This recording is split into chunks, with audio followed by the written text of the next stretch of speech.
summer, unofficially. I'm David Muir. Have a good evening. Good night. Thank you for making World News Tonight with David Muir, America's most watched newscast.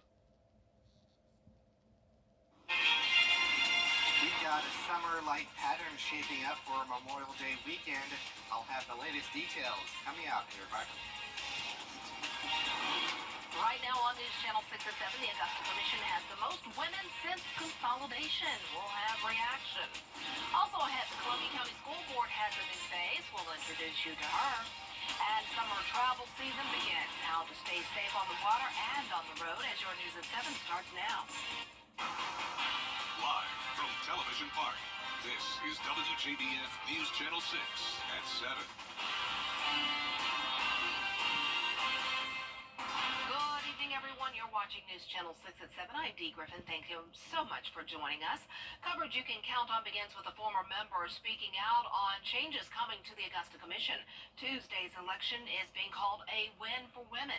The two incumbent women won their re-election bids, and newcomer Tina Slendak took the District 7 open seat. That means in January, 4 women will be on the board, the most since consolidation. I'm excited. I'm a little jealous. When I was on the commission, I had 10 men to work with the commission and the mayor. So this will give a little bit more of equal representation, of course. And sometimes it was hard for me to really be heard and understood. So I think this will make things smoother. Mary Davis says having 4 women on the commission will bring in new perspective and could help tame the mood when that's needed. The Columbia County Board of Education is getting a new member. Katie Allen beat incumbent Leanne Meyer for the District 4 seat with almost 53% of the vote in Tuesday's primary election. Hannah Latier spoke with Allen about her new role. As a mother whose kids are students in the district, Allen says she knows firsthand what's going on in the county schools and is ready to take on the role of making them better. I'm so excited, but also very humbled, and the first words that hit me are a thank you. She holds multiple college degrees in subjects like business management and law. Paired with her military experience, she thinks this will make her an asset to the board. She'll be taking over for Leanne Meyer, who held the District 4 seat for 8 years. I think it's just part of the natural progression of we're grateful to those who've served the community before us, but we're ready to kind of step up and try to fill their shoes and bring a fresh perspective. That fresh perspective is part of her Back to the Basics campaign slogan, something that voters seem to align with. Really just thinking, what can we do across the board to address so many of the issues we're seeing in these young kids? And I feel like a great starting place is that solid academic education. And while Allen hopes to address a range of concerns within the school system and her district, her platform is as simple as ABC: academics always, balanced budget, and community commitment. It's not easy, but it's simple. It's the academics, the budget, and the concerns. And I think the starting place is taking that message that reached so many people and brought us all together across all walks of life and putting that message into action. And that's where we're going from here. Allen vows to remain accessible to constituents. I hope the community feels that they can reach out to me, and I'll be continuing to monitor those and respond. And Allen will be sworn in January. In Evans, Hannah Latier, WJBF News Channel 6. Time now for a first look at our weather, and here's meteorologist Miller Hyatt, and things are warming up. Yeah, Dee, we hit 90 degrees for 5 or 6 forecast. Dee? All right, thanks so much. We'll see you then. School's out, and the unofficial start to summer is this weekend. That means a lot of people will be on the water for the next few months. Isabella Moody tells us how you can stay safe this summer. When boating or swimming, one of the most important safety tips is wearing a life jacket. 12 years old and below are required to wear a life jacket on a boat. The most important thing is to wear your life jacket. Check it for damage, check the label, make sure it's U.S. Coast Guard approved. Make sure you wear it, because it doesn't work unless you wear it. If you are on shore and swimming, make sure to stay in the designated areas, because according to Madsen, most drownings occur from outside the area. People who overestimate their swimming abilities, they don't think it's so far out to that swim buoy. They don't realize how tired they can be. Have that flotation, have that safety escort with a kayak or a canoe, somebody that can help you out if you get in trouble. But stay in the designated swim areas. Boats can be dangerous when moving. Staying in an official seat and not standing up on a boat is important when it's in motion. as well as making sure you do not weigh down your boat. Every boat's got a capacity, and that's really what I think people need to worry about. Whether you're in a kayak, a canoe, or a motorized boat, there is going to be a weight limit. Officials say many boaters get dehydrated, so they want to make sure you stay hydrated and not drinking alcohol before or while operating a boat. Alcohol is certainly a part of a lot of holidays, and people 100% forget just how to act. Use your common sense. I always tell people, don't cross that stupid line, whatever that may be. Memorial Day weekend kicks off with one of the busiest travel times of the summer. The Governor's Office of Highway Safety estimates more than 1 million Georgians will hit the roads this long weekend. That's why deputies will be on extra alert to keep you safe with extra speed checks, DUI checks as well. I understand this weekend that there are going to be people who are having issues, mechanical issues on the side of the road. Follow Georgia's move over law, move over if you can to the next lane. If you can't, then you need to slow down 10 miles below the posted speed limit, pass with care, give them room, especially, if it's 511 units, hero units, chat units, police, fire, EMS, wrecker units. Investigators say they will crack down on distracted drivers and those not wearing a seatbelt, which they say is the biggest way to keep you safe on the roads. Well, this week marks National EMS Appreciation Week, and Doctors Hospital is making emergency workers make sure that they're recognized. Bria Smith has more.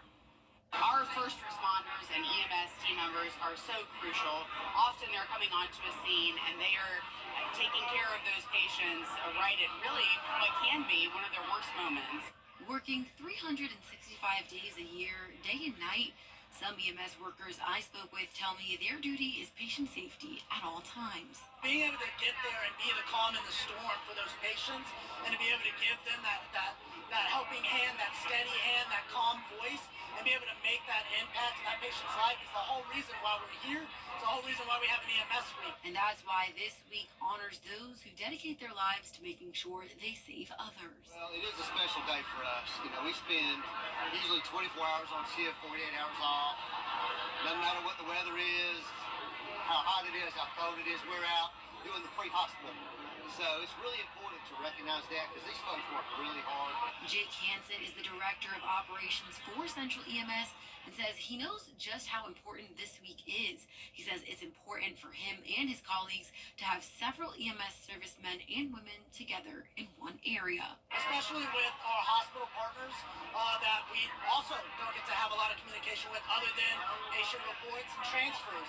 So this allows us to be able to actually have that camaraderie and that communication with each other and have that fellowship. But at the end of the day, Hansen says he's proud of the job. We know that in our hearts, and we know that every day when we come to work, we are making a difference in our lives. And it doesn't, we don't have to have that one day a week or that one week out of the year to make that difference. In Augusta, Bria Smith, WJBF, News Channel 6. Coming up, the Department of Justice and more than 24 states have filed a lawsuit against the owner of Ticketmaster. We'll tell you why when we return. Hey there, Georgia. On ScienceCo.com/career. The Justice Department, along with 29 states and the District of Columbia, filed an antitrust lawsuit against Ticketmaster owner Live Nation Entertainment. The 120-page lawsuit alleges the company holds a monopoly over concert ticket sales, which fans say hurts them and artists as well as competitors. Rena Roy has the details. The Department of Justice announcing an antitrust lawsuit has been filed against Live Nation and its wholly owned subsidiary, Ticketmaster. It is time to break up Live Nation Ticketmaster. The American people are ready for it. Attorney General Merrick Garland says the lawsuit was filed on behalf of music fans as well as artists, saying Live Nation suffocates its competition using a variety of tactics. From acquisitions of smaller regional promoters and venues, to threats and retaliation, to agreements with rivals designed to neutralize them. The DOJ accuses the company of creating a monopoly over the live entertainment market. The result is that fans pay more in fees, artists have fewer opportunities to play concerts, smaller promoters get squeezed out, and venues have fewer real choices for ticketing services. The lawsuit coming after a more than 2-year-long investigation into the company that has been under growing public scrutiny since a 2022 fiasco over ticket sales for Taylor Swift's Eras Tour. What the DOJ is asking for, first and foremost, is a structural relief, a reorganization of Live Nation and Ticketmaster so that they can stop what they are saying is anti-competition and monopoly-like practices. Live Nation responding to the lawsuit in a statement saying the DOJ's lawsuit won't solve the issues fans care about relating to ticket prices, service fees, and access to in-demand shows. Adding, we will defend against these baseless allegations, use this opportunity to shed light on the industry, and continue to push for reforms that truly protect consumers and artists. And this is just the latest lawsuit in a series of antitrust efforts by the Biden administration, which has brought actions against some big tech companies over what it alleges are anti-competitive practices that have harmed American consumers. Rena Roy, ABC News, New York. What a difference a year can make. Last Memorial Day weekend, we were in the 60s, but this year, 90s. I'll have details on the summer-like forecast coming up.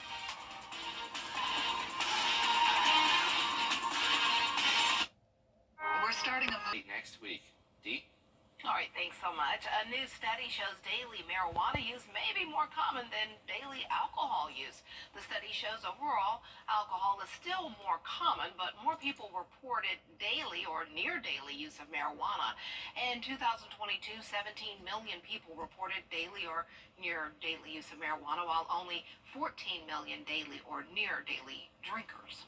So some of it is just a general repositioning of the substance in society so that it is less stigmatized or disapproved, and also there's fewer literal risks of using in a criminal justice sense. But also importantly, prices collapsed. Price per gram of cannabis has gone down quite a bit. Some doctors say the number of daily users suggests that more people are at risk for developing problematic cannabis use or addiction. Well, still ahead, new video of the world's #1 golfer's arrest. It's released today. The latest on Scottie Scheffler's arrest when Your News at 7 continues. I'm Leanna. This is my new home. After running through college, buying a home was the right option for me. Security Federal made it so easy. They handled everything on the financing side. I had all the time I needed to just focus on buying the house, finding the house. Buying a home has always been a goal of mine, and I'm really thankful to Security Federal for making that possible. The Memorial Day's at Augusta's only Volvo dealer, Gerald Jones Volvo Cars. Over the years, thousands of people have gotten their hands on one. And who knows, you could be next. Win your very own Good Morning Augusta coffee mug at WJBF.com/coffee club. Sponsored by Honda Cars of Aiken. Get the latest video in one click at WJBF.com. The WJBF Live Viper 6 Skyview Network is sponsored by Terry Lambert Hyundai. Low prices, big selection, and committed to quality customer service. Police in Louisville, Kentucky releasing new video showing the arrest of two-time Masters champion Scottie Scheffler. This happened early Friday morning ahead of the PGA Championship during a police roadblock after a PGA volunteer was killed crossing the road. Perry Russum has more. Police in Louisville releasing new video showing part of what happened leading up to the arrest of world #1 golfer Scottie Scheffler. From a video camera mounted on a pole across the street, that's Scheffler driving his SUV as an officer runs after him, apparently swinging his arm and hitting Scheffler's window. It appears the officer tries to open the door multiple times before leaning in toward the window. About 40 seconds later, Scheffler gets out, turns around and puts his hands behind his back with multiple officers nearby. Scheffler's then led away, walking past police cruisers, captured by this dash cam. What the video does not show is Scheffler's SUV dragging an officer to the ground, as stated in this police report. We are not aware at this time of any video footage which captures the initial interaction between LMPD and Mr. Scheffler. Louisville police now disciplining the officer involved for not turning on his body camera. Detective Gillis should have turned on his body-worn camera, but did not. His failure to do so is a violation of LMPD policy. Louisville's police chief says the detective has been counseled by his supervisor. Scheffler faces multiple charges, including assault of a police officer, a felony. Scotty Scheffler didn't do anything wrong. We're not interested in settling the case. We will either try it or it'll be dismissed. Scheffler calls this a big misunderstanding. He will be arraigned on June 3rd. His lawyer tells our affiliate WHAS they will plead not guilty. The mayor of Louisville today saying multiple times he wants to move forward. Perry Russell, ABC News, Washington. Up next, some baseball fans wanted something different from ballpark food. We'll tell you about their interesting meal when we return. Jesse Palmer. Some fans at a minor league baseball game decided the ballpark food wasn't enough for them. Take a look at this. What is that? It's a little odd. It's holding a cicada. No. Pitch is down and away. Oh, no. That's awful. Yeah, well, I guess other folks are getting in on the act as well.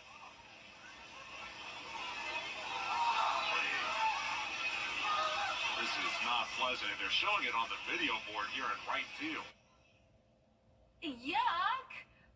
That was at a Rocket City Trash Pandas game last night. Wow, I just wouldn't do that if it's alive. Wow, and they were just picking it up and just eating it. Just Supposedly they have good protein. yeah, as that's well. what they say. But no. Get ready for a stormy and warm weekend ahead. All right, if you're out there eating cicadas, please be careful. Have a good night, everyone.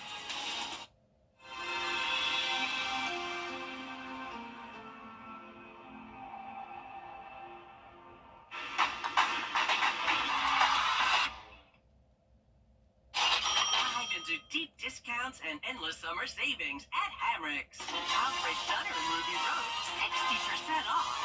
Skechers, 40% off. Men's shorts and polos, $9.49.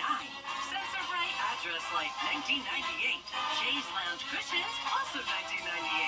Select as seen on TV items, 2 for $8. And seasonal flags, $4 and $8. Summer savings at Hamrick's are endless.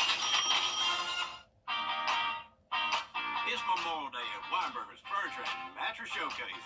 When you buy more, you save more on anything you want. Mattresses, bedrooms, living rooms, dining rooms, and home offices.